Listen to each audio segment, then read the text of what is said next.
సమర్పించుకున్నాడో,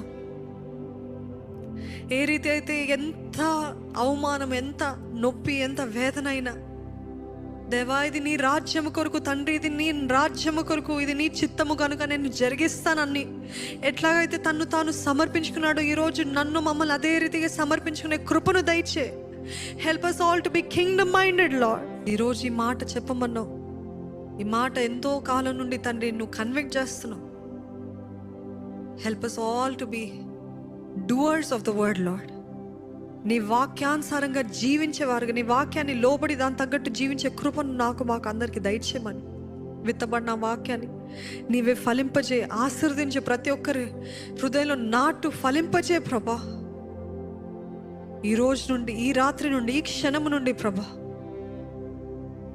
నీ గురించి, ఇతరుల గురించి ఆలోచించే కృపను మాకు దయచేయమని, క్రీస్తు స్వరూపంలోకి మమ్మల్ని మలుచు, నీ గుణగణాలతోటి మమ్మల్ని నింపి నడిపించి, నీవే మమ్మల్ని సరిచేసి నీ నామం కొరకు, నీ మహిమ కొరకు నిలబెట్టుకోమని ప్రభు యేసు నామంలో అడిగి వేడుకొంచున్నాను తండ్రి.